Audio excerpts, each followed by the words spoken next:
Coming to you from G.A.S Studio, sitting here with my brother Aaron Wells, new type of money. What's happening? What's happening? We coming here to bring some enlightenment to a lot of our brothers and sisters who probably think like we think, but just won't say it. But guess what? We gonna say it. Oh yeah. Today our topic is the importance of generational wealth and leaving an inheritance. How many know that it's very important to leave an inheritance for their children and their children's children, or either to get generational wealth for your children or your children's children. So today, me and Brother Wells will be going back and forth, Pastor Money, as I may say, will be going back and forth today on the importance of leaving a generational inheritance or generational wealth. So what's your take on that today, Mr. Money? Oh man, I'm gonna start out with the scripture over there in Deuteronomy 28, not 28, 8 and 18. Out of the New International Version, it says, "But remember the Lord your God, for it is He who gives you the ability to produce wealth, and so confirms His covenant which He swore to your ancestors, as it is today." And over in Proverbs 13 and 22, it says, "A good person uh, leaves an inheritance for their children's children, but a sinner's wealth is stored up for the righteous."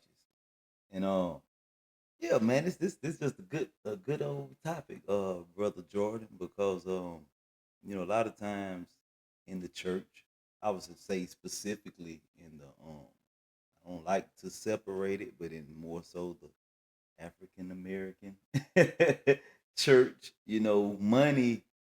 You mentioned money, and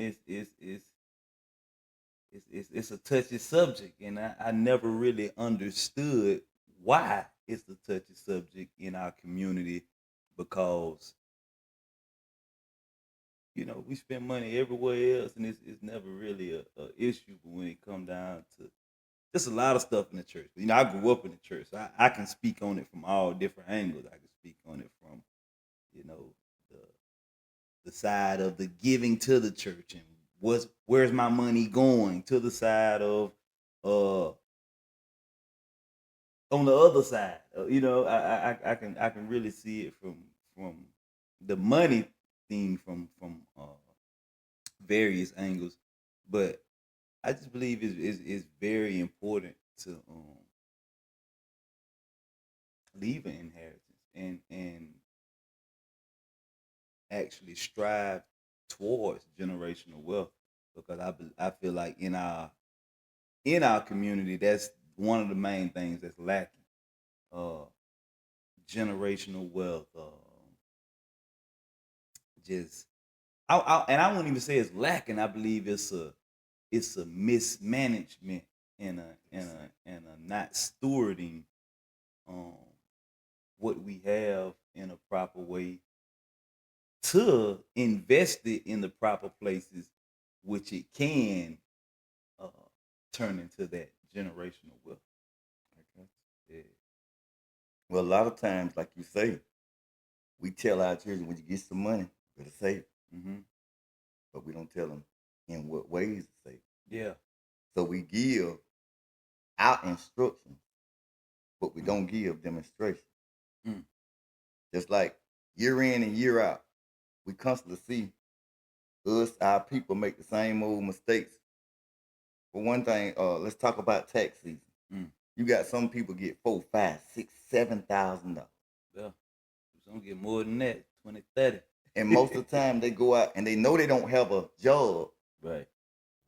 to help pay payments on a car once they've spent that money. Right. But yet and still they'll go and get a new car with payment, Mm. which means after 3, 4 months, chances are that car gonna go bad. Right. And it seems like after 1 or 2 times of doing it, the light will come on or Hey, something. some folks do it every year. But they do it every single year. So like you say, it ain't that we don't have money. It Right. ain't that money don't come our way, but we mismanage the money that we do have in our possession. Right. Right. We've been broke so long, when Mm. we get money, we want to hurry back up and get broke. Mm. Because we know the feeling of being broke. but we don't know the feeling of always having money. And I think that's why it's such a touchy subject. Yeah. Because something you ain't used to, you don't want to talk about. Right. That's just like trying to live that's why a lot of people don't like to talk about church stuff. Right. Because to them that sounds crazy. Right. Right. That's why a lot of people don't want to talk about doing the right thing. Right. Or been doing the wrong thing for so long. So it feel better to most people to do what they familiar with than to do something that's unfamiliar, even if they know it's right. Hold up.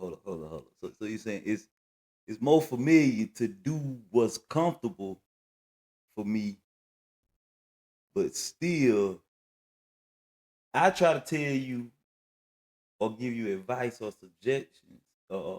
suggestions on what to do with your money. But you look at me like, who you telling me to do it? I do what I want to do with my money. But then you can continue doing the same thing that you've been doing and getting the same results. But then you turn around and hate on a person like me and wonder how I'm doing what I'm doing when I try to tell you what I'm doing. Can't nobody tell you what to do with your money. Well, it brings me back to Saul and David. Yeah. When he got ready to go to war with Goliath.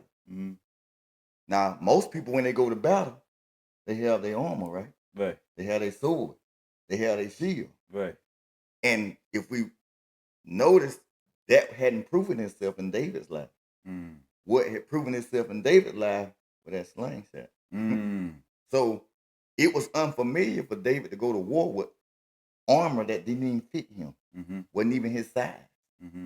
But now, there had been several times where he had to go against the bears and the lions and the things when they tried to take the sheep. Right. So therefore, that slingshot had proven itself. Right. See, most people nowadays, even if it's wrong or even if it don't get a different result, they know what the result gonna be. They're not comfortable in newness. They're not comfortable in differentness. So therefore, they'll try for a minute, then they quit. Every year, New Year's, what people do? I'm gonna go to the gym. I'm gonna lose weight. Why you think Walmart, even stores, have us figured out? Not just us as in our race, but all people. Yeah. Because that's why they have different seasons and they have displays. Right. Because they know we so repetitive at what we do. They know what season we gonna buy exercise equipment. Watch end of December, 1st of January. You're gonna see exercise stuff everywhere. You're gonna see exercise equipment commercials everywhere. Because they know most of the time that's people New Year's resolution. I want to lose weight. Right. I want to feel better. Right. I want to look better. Right. But around February, March, that's over with. Guess what they finna start playing now? TV commercials. Yeah. About TV, about electronics. Because guess what? Tax season. They know people gonna buy stuff they've been wanting all year, but they didn't have the money to get. Right. So the best way to get your money is to show you what you want, even though you ain't made up your mind whether you want it now. It's the power of persuasion. Have you ever been sitting here and you wouldn't even think about something? Or you might have been thinking about it, but you ain't thought about it today, but then you pick your phone up, bam, it's on the phone. That thing you were thinking about 2 weeks ago. That thing you said you're going to check out when you get you some money. Now you got a little money in your pocket. You ain't even thought about putting it in your phone, but you pick your phone up. First, second thing you see on the phone. There you go. That thing you was thinking about. The power of persuasion. Yeah. Yeah. Yeah. Nah, that's good. That's good. You waiting on me to say something, but you can keep talking. I'm just soaking it in. And that's the way we need to be with trying to leave an inheritance for our kids. You know, I think an inheritance, the definition that Meta gave, you know, they got this new app now, Meta, you can Google stuff, it'll tell you what you want to tell you and break it down for you. But Meta say a generational wealth refers to financial assets, property, or other forms of wealth passed down from one generation to the next within a family. It includes anything that has monetary value, such as cash or saving account, real estate or property, investments in stocks, bonds, or mutual funds, business or family enterprise, valuable possessions like jewelry, art, or antiques. See, that's what they say an inheritance is, which I agree. But to me, what does all that profit a person that's never had it or never managed it, then they get it all and don't know how to keep it, so they lose it. So therefore, I believe they need to add one more thing to that, and that's the way show them how they get it. Show them how to keep it. Right. Show them what they manage their money. Show them what worked for you to get you where you are, so they can take it, mix it all together, add their little finesse on top of it, and guess what? Keep this thing going. But so therefore to be attractive to the next generation. See, the things that attracted me 10, 20 years ago, and even now, may not attract my son, because guess what? They're in a different era. They're in a different generation. It's that Gen Z generation right now. Oh, yeah. So the stuff we done back then, that's just lame, you know what I'm saying? It ain't hip. We ain't cool no more. Yeah. And that's fine. Right. But money never changes. Money never stops spending. So therefore, even though the things you spend your money on may change, the money ain't gonna change. Or the currency, let me put it that way. Now we may go from dollar bills to coins, to credit card, debit card, to in your hand, in your forehead, but either way it goes, it's gonna be a way of currency. It's gonna be circulated. Transaction. Yeah. So we got to teach our people, our followers, our people that look up to us, is more to life than material possession.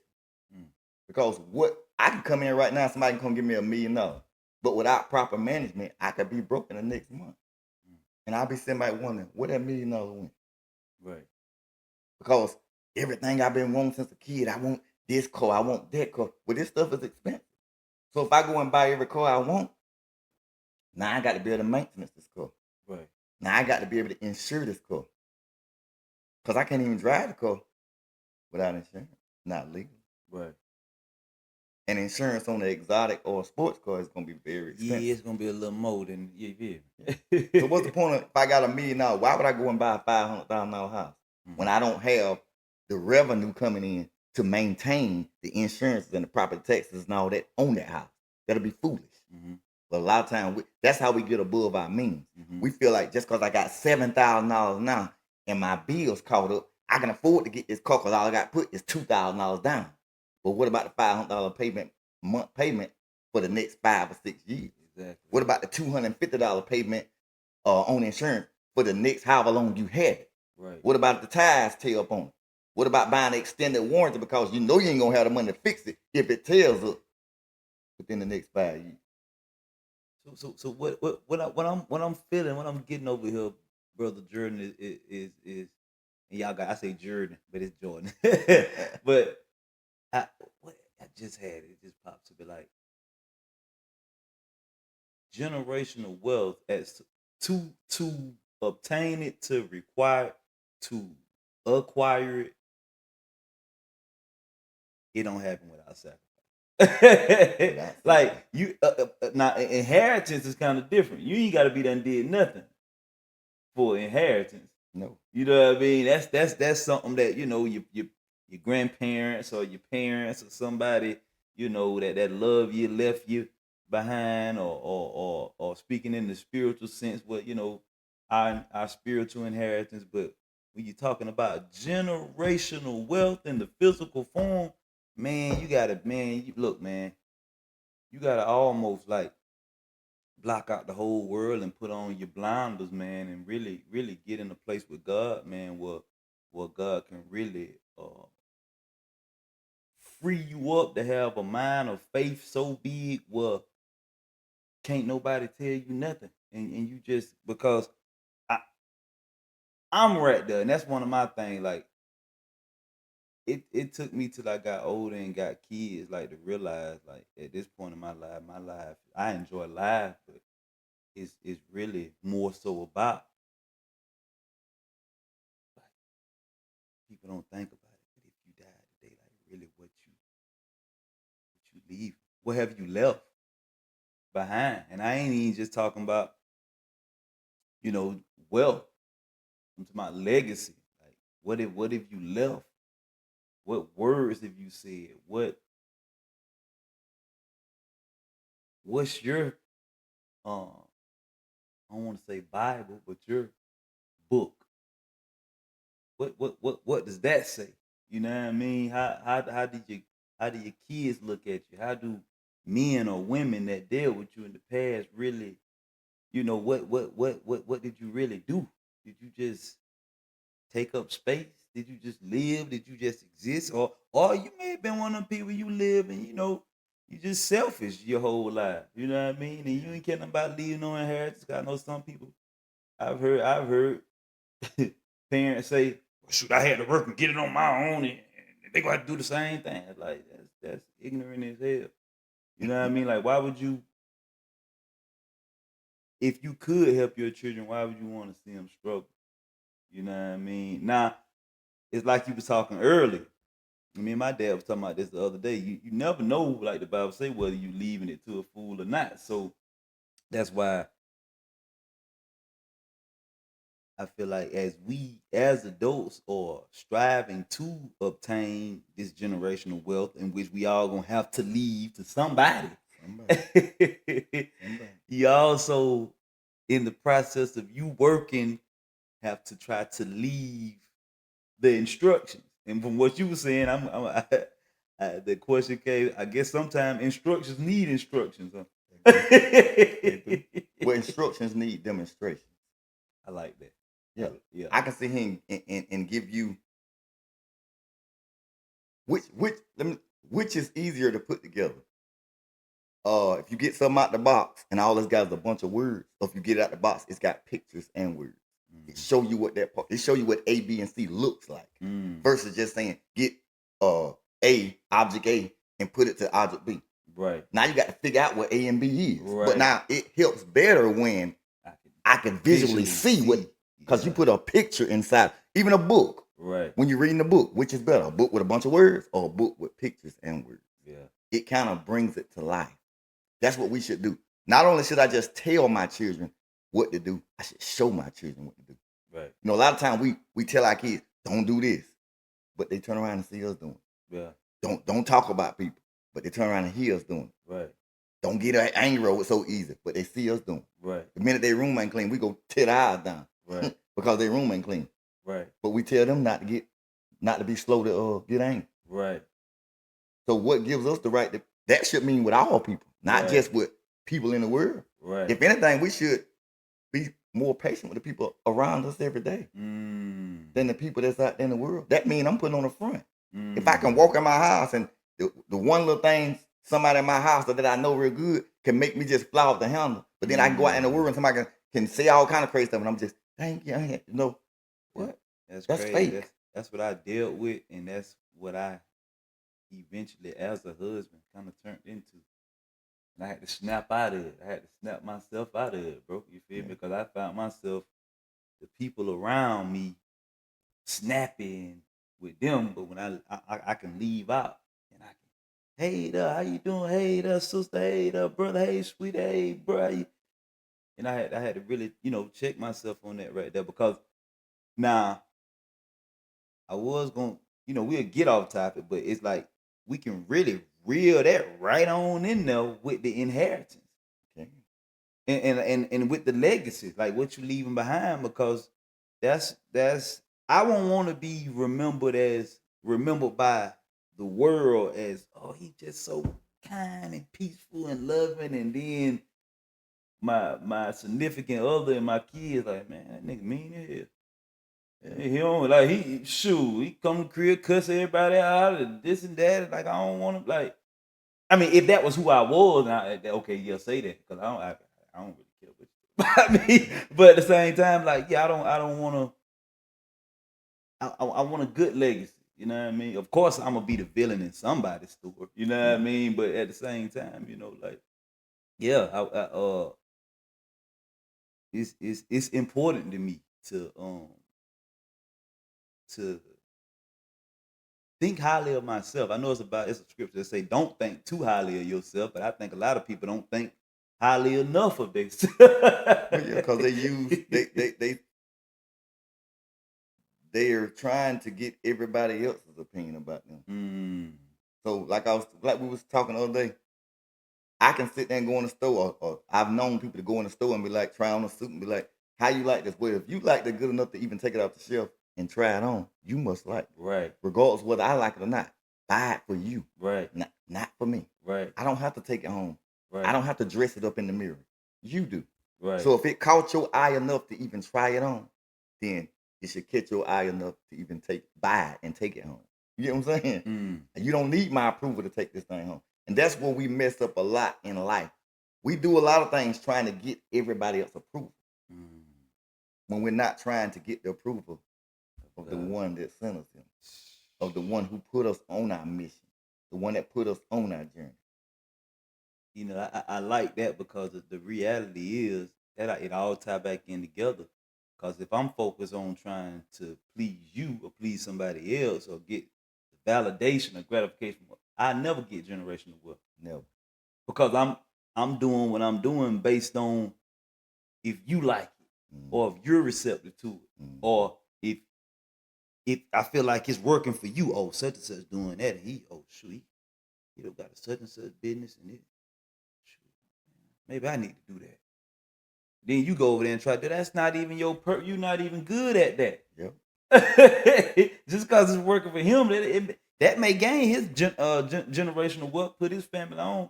And that's what we were saying earlier. That's another thing, Brother Torres. It's like you was talking about like the familiar, and a lot of times we talking about this topic now, but a lot of times it's kind of difficult to talk about in our community because you don't really see it.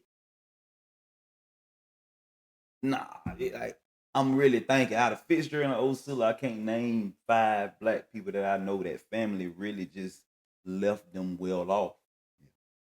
Not unless they had a good insurance. You know what I mean? Like I'm talking about like for the past 3-4 generations where like it's known like, oh yeah, such and such them, yeah, they straight for life because of what they great granddaddy did. Like you don't hear a lot of that. You know? And the sad part about it, it could be some people we just don't see it because they don't display it. Yeah. They're not sharing it. Right. They keep it to themselves. Right. And that's even wrong. I can't even follow them, brother. but it goes back to that because first of all, if my granddaddy or my great granddaddy left me $1 million, guess what? He left me $1 million. You're not gonna make me feel bad because I won't give it to you. You're not gonna make me feel bad because I won't spend it on you. Right. Because guess what? I'm trying to keep it not to myself, but to be a blessing to where I can get 10 million. Right. So therefore it can be dispersed out between the people that's in my circle. Right. And if they disperse it out between the people, it gets bigger and bigger. Right. But yet and still, we hide it because we don't want nobody begging for it. Like just because they say, "Hey, I know you got the money," you don't have to give them nothing. You're not gonna guilt trip me to give you something that was left to me because of somebody else worked hard. Right. And I'm not gonna give it away because I know they worked hard for it, because not because they told me they did, because I seen them do it. And now I know the way he kept it and had it because he didn't give it to everybody that came with a sad story. See, that's what I just like it say. The scripture you start out with, you know, to leave an inheritance to children and children. He said to leave an inheritance. He didn't say to take it heavy, but he also say train your children up in the way that they should go. And a lot of people just refer that to church and Bible, church and Bible. That's what they think. Well, that's good, but church and Bible is not going to get them through on this earth. Just church and Bible. They're going to need some money. Yeah. They're going to need some type of career. Yeah. They're going to need some type of wisdom to know how to function on this earth. Right. Thank God for the hallelujah and amen, and thank God for the Bible. But how is that going to get me to from where I am to where I can leave a legacy? Right. Now, I want my children to know me for knowing God. I want my children to know me for serving God. But I also want them to know me for handling business. Right.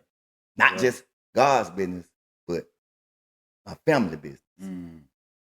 Therefore, when I die, they ain't got to go borrow money to bury me.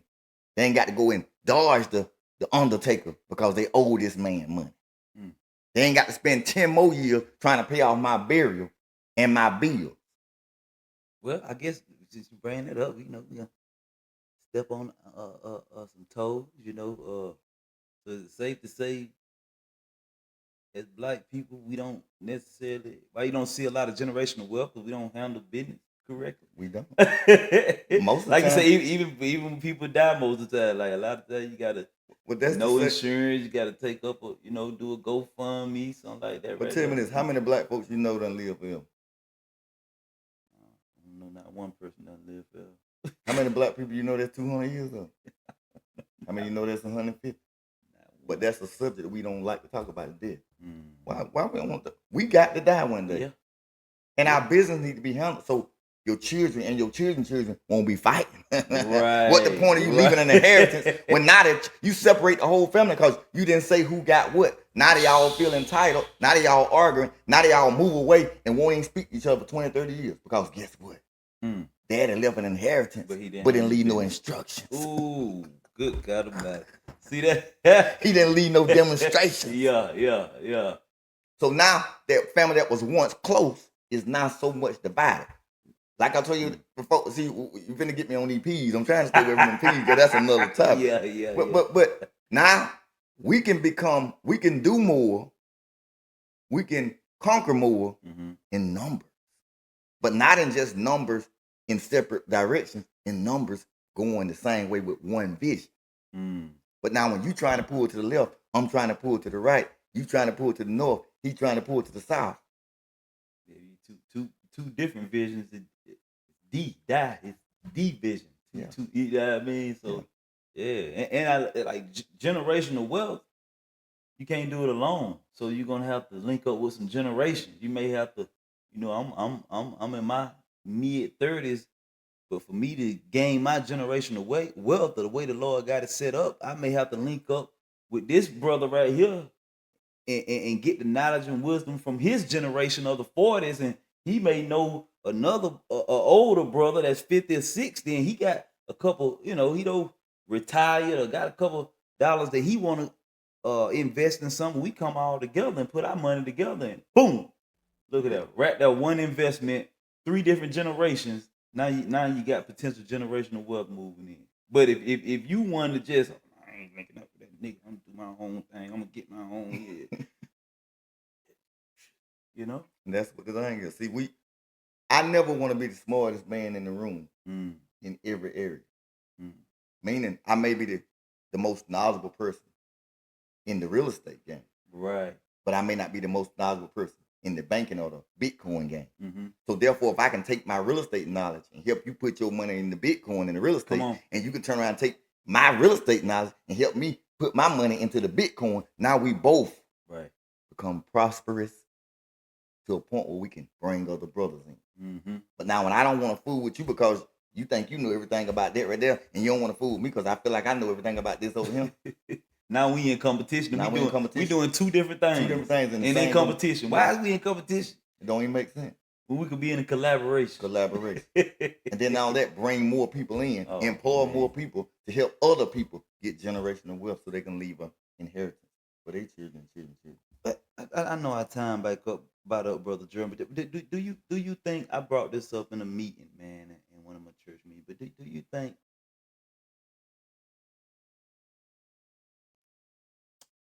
a pill to swallow? But that the church has kind of failed in the sense of generational wealth and teaching wealth or how to gain wealth or even how to just steward your money properly. A lot of churches don't. I know some do, but a lot of churches don't have classes that like teach on finance or investments or this and that. It's just you bring your money, or you gonna be cursed with a curse if you don't pay your tithes. But it's like, yeah, that's cool and all, but I feel like it's 2024, just like almost in every ministry, there should be uh like classes on financial literacy. You know what I mean? Because I'm gonna be real. You say that God stuff all day, man. Man, folks gotta listen. It's getting rough out here. Folks gotta learn how to get some money. Well, that's good in here. But right now we don't worry. And your question was, do I think that the church has failed us? No, I don't think they failed. You know why? I know they failed. I don't think they did. I know they did. Yeah. And I'm not trying to call out the churches or whatever, because the Bible tells us in all I get understanding. They ain't just talking about the word now. It's talking about in everything that we do. Right. So we shouldn't leave it up to a preacher or a pastor to inform us on other things. Mm-hmm. If we're not getting it at the church, then in all you're getting, get understand, get it yourself. That's good. And try to share it with somebody. If they don't listen, hey, share it to the next person. That's what they call a witness. Yeah. Meaning, I tried this, it worked. So let me tell you what worked for me. Yeah. Now, you don't have to try it if you don't want it to work. Right. But if you do this right here, it'll work. But one thing we forget to tell people too is it didn't work overnight. Right. It took me 20 years to get this. Right. Now, it won't take you 20 years because look at all the mistakes I made getting this to where it would work. So I can help you take out a lot of the years, but it still ain't going to work overnight because I had so much faith in it that I believed it'll work till I waited 20 years.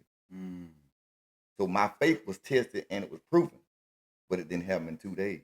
It happened in 20 years. Wow. Now, like I said before, I can cut out some of the leg work for you, but I don't know when God's timing is for you. Right. Because I can show you all day long how to get money, but I can't show you how to keep it unless you give me your bank account, let me manage it. And most people ain't gonna do that. Nah. So the best thing is let me teach you how to manage finance. Then let's show you how to get finance. Therefore, where I used to come and loan you money, now you can come and bless me with your money because guess what? And that's what we fail to do as people too. A person can help us out of the muck and the mire. They can help us when we was at our lowest point. And then the minute we get on the mountaintop, we don't even see them. Call, check on them. No, don't check on them. We just like the children of Israel.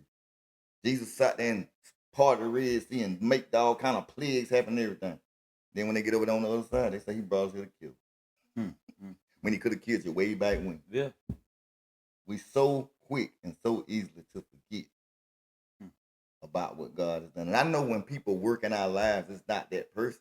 Because most time the people that I help, I don't know why I'm here. Well, I do know why. But I'm saying, if in my own natural thinking, I don't know why I'm doing it. Right.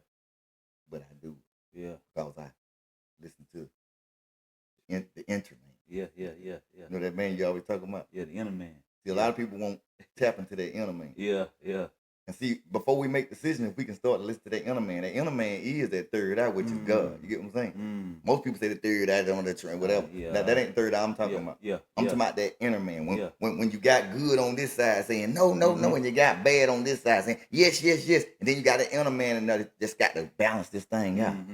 Tap into the inner man, which is God. God said, "Thy word have I hid in thine heart, so that they may not sin against me."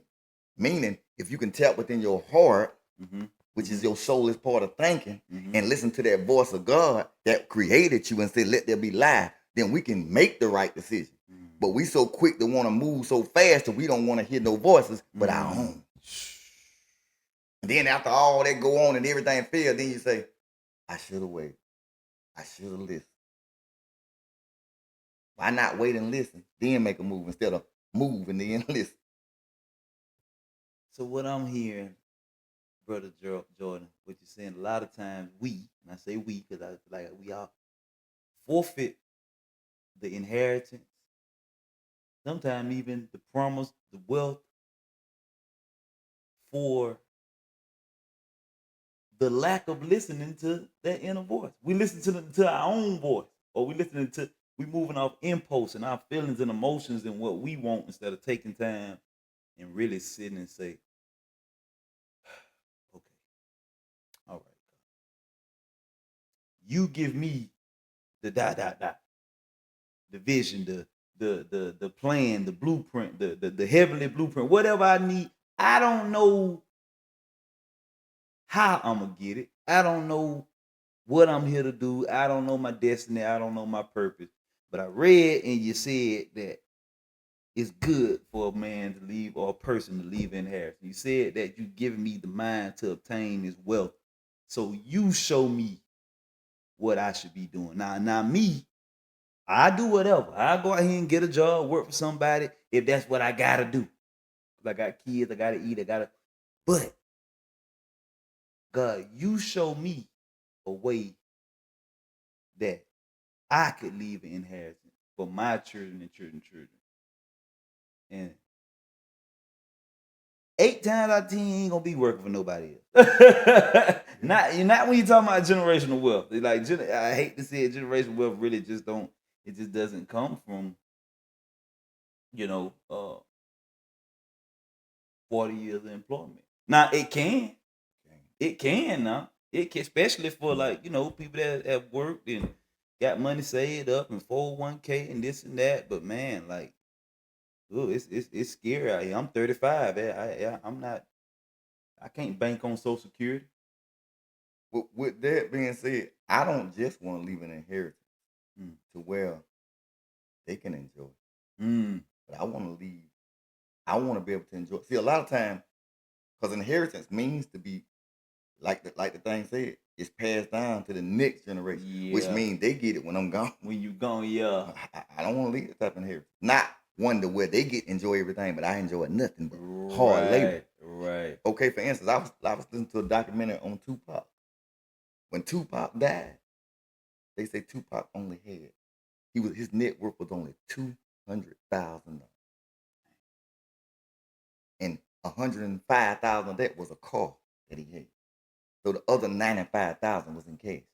You mean to tell me, as big as a mogul this man was, he left him with $200,000, not just in money, but in money and assets.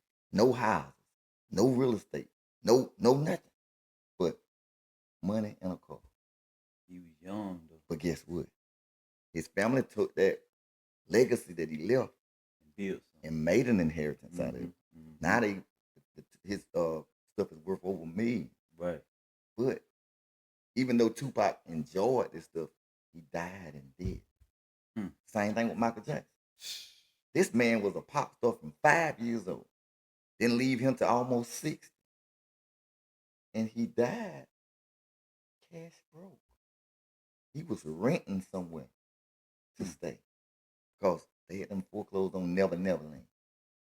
But when he died, he left an inheritance because they took all that stuff and his music and everything and made millions. But he was able to enjoy it. He died in debt. I don't want to be so grieved at what I got going on to where it kills me and I can't enjoy it with a peace of mind. Yeah. I want to be able to work out here. Then I want to retire and leave an inheritance while I'm here and still can live off the fruit of my inheritance before I leave. That's good. You get what I'm saying? That's good. I want to be on vacation and stuff, traveling, watching my sons and my daughters run these things that I built. Come on now. Through trust in God. That's good. Yeah. Yes. That's the kind of legacy I want to leave. Yeah. They'll call me every night and say, "Daddy, I'm in a little tight right here. What would you do in this situation?"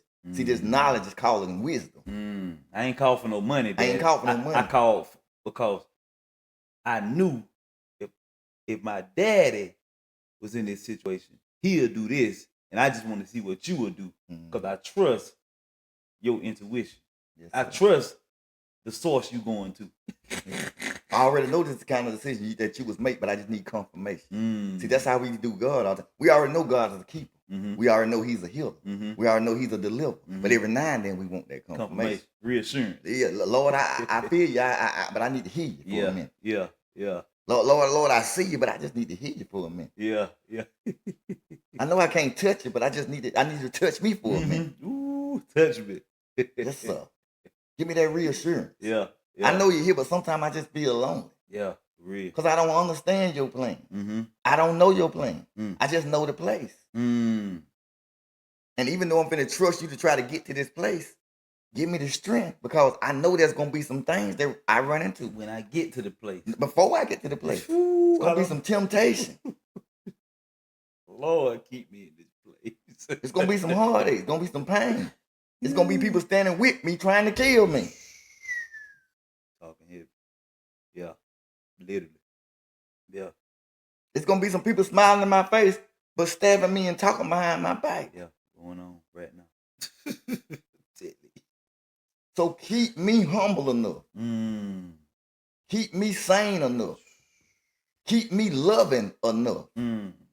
Graceful. Just to be able to go through this thing that you sent me through. Like you say, graceful. Like it was easy. Look at how Jesus went through the cross. All that stuff he went through. They say he never said a word. You know, I wonder about that, but I believe because that's a lot. That's a lot to go through. That's like nothing like that. And what I believe it mean by that Go is, ahead. you know what I'm saying? He didn't complain. There you go. Because he knew Yeah, the place he had to be at. yeah, yeah, He knew the place he had to be at. yeah. Regardless of what it took to get there, he Mm-hmm. was sold out. Got to that place in his mind. He said, "Not my will, Your will. your will." Let's go to the place. Let's go. Let them snatch my beard off. Yeah. Let them put thorns in my head. Let them Yeah. beat me with a cat of nine tails. Yeah. Let them make fun of me. Let them nail my hands and my feet. But guess what? Because I know there's a better place. Mm-hmm. Once this is over with, guess what? Now here go the victor. Mm-hmm. The inheritance. He had so much power. He went down the hill and took the key. Mm-hmm. Yeah, man. This was good. This was good. Yeah, this was good. We may have to come back and do a part 2 of this one, y'all. This. Yeah. See, that's the part he talking about when he say forget about yourself. Mm. Meaning, don't think about the right now you, but think about the after you, future you, the future you, your which is son your you. But that's you. Even though I'm aggravated in this situation, but I'm not doing it for me right now. I'm doing it for them right then. You think Jesus would have been able to go through all that if he'd thought about his feelings right then? He looked at humanity later. He looked at the inheritance that would be left on this earth later. He couldn't get. That's what it's talking about. Forget about. Right. Now, in order to go through what we got to go through, in order to do what we got to do, we got to think about ourselves. Right. I can't even get myself up in the morning. Well, I ain't gonna say get myself up because God gets me up, but I can't even get out of bed. Right. Without thinking about myself. Yeah. Sometimes this stuff gets so heavy on you, you got to pump and psych yourself out. Man, look, real. To go to work. Yeah. To deal with children. Yeah. To deal with folks. Yeah. You got to psych yourself out sometimes. So how could I forget about myself if I first got to speak to myself and say, hey, get up. Yeah, come on. Forget what these folks saying about you. Yeah. Forget what these folks trying to do to you. What did God say do? What did he say about you? Right. How could I get that kind of motivation if I forget about myself? Context. Yeah. And sometimes we take everything the Bible say literally. Right. But he said his thoughts is not our thoughts. Come on. His ways is not our way. Come on. So what make me think everything he's saying is for me to understand in the natural mind? Come on, now. He'll prick your heart and he'll talk to your mind if you just be quiet and listen. Yeah. But we want to be so fast. Everything got to be so microwavable now. This generation wants everything fast. Go. How much time do you spend just meditating? Not in the music. Right. Not meditating on what's going on TikTok. Right. Faith come by hearing, come by seeing too. Mm-hmm. Listen to all this crazy stuff and looking at all this crazy stuff on TikTok. They got all kinds of stuff going on now. Or ramen noodles killing folks and anything they put on this stuff that they want you to believe. Yeah. They just put in the meal. Yeah. They told us in 1999 that in 2000 the world was show going. Folks went crazy buying all kind of water, potted meat, everything. Guess what? Yeah. Time keep on ticking. But I got to shock everybody. The world ain't gonna never end. Ain't no end. Ain't no end. Yeah. He even said heaven gonna fall from earth, so how the world gonna end? Yeah. You gonna end. Yeah. I'm gonna end. Yeah. But the world ain't gonna end. People so worried about the end time. What about the now time? What about your end time? Because your end could be tomorrow. See, I was just gonna say, people, it's like you say, it's how you look at it. It's the revelation of it. Like we've been hearing for so long. We're living in the last days. It's the end of time. Yes, it is. It's the last days as we know it. It's the end as we know it. As we was introduced to it. It's a whole new world. It's a whole new age. People don't even understand this shit. We in a whole new earth right now. You know what I mean? So you're not gonna be able to operate in this new earth off the old system, off the old mindset, off thinking old thoughts, old habits, old Yeah, it's just got you just got to renew everything, man, and that's it takes a renewed mind to leave an inheritance and to build generational wealth or to lead generational wealth. Like your mind has to change. Yeah, that's just I just feel like that's probably one of the most important things on earth. Well, What's insanity? they say doing the same thing repeatedly multiple times expecting different results. There's a lot of insane people.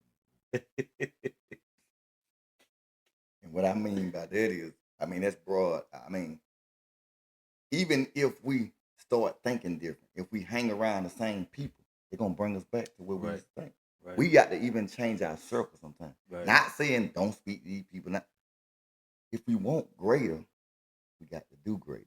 And in order to do greater, we got to get around people that are more successful than us. Mm-hmm. Stop being so jealous or just I was because. gonna say, some people they're too intimidated or jealous or to because a lot of people they don't like to see people doing better than them. Like me, I love to see people doing better than me. Like I push somebody, I get in somebody's life to make them better than me. Yeah. But that's the thing. Who says they're doing better? Just because they got more money. Come on now. Who say they're doing better? Just because they high school. Come on now. Because what is it? What does it profit a man to gain the whole world? They lose themselves. Like you just talking about Pac. I didn't even know that about Pac, man. Like that's like but I mean, like I say, who's to say they're doing better? Because that inner peace that you have, they may be willing to help you with your wealth if you can help them get inner peace. Because most time with more money, more problem. Yeah. More headache. Yeah. More distraction. Yeah. More demand. Yeah. Yeah. More sacrifice. Yeah. So I'm gonna need somebody to help me stay level-headed. Right. Keep me in peace. Because of all the phone calls and different distractions coming. Because I got a little money. Because I got 4-5 businesses going. Sometimes it get me distracted from spending time with God. Now, it doesn't change my mind about God, but it distracts me from being able to spend as much time with God. Because of my phone ringing now 40 times a day when it used to ring 10. Them extra 30 going to take, even whether our answers or not. Right. I'm going to look and see what it was. Right. That's a distraction. So I need somebody that I can get on the phone with that'll help me ignore those calls. Right. When we talking about Jesus. Right. Right. Give him peace. Sometimes I call and say, what's the word for the day? Yeah. I know what the word ain't for the day. Yeah. That's these folks calling aggravating me. But what's the word for the day, baby? Yeah, you ask me that about every day. Yes, sir. But yeah, brother Jer, man, this was good, man. This was good. We're a little over 30 minutes, man. We definitely, man. We excited to be here. We supposed to been on here, man. But hey, listen, we here, and we going strong. We ain't going nowhere. So I hope you all enjoyed some of what me and my brother went through today. I hope it can help somebody, enlighten somebody, and even build somebody. Definitely. We got this podcast. We're going to launch this after being edited and put it on the G.A.S. YouTube channel. We're going to put reels on Facebook, TikTok. Like it, subscribe, follow, even be a blessing if you want to. Because we plan on taking this thing global. International, baby. International. We want this thing so big to where we can go around and just bless people with cars and houses and different types of things. But we're going to need the help of the people.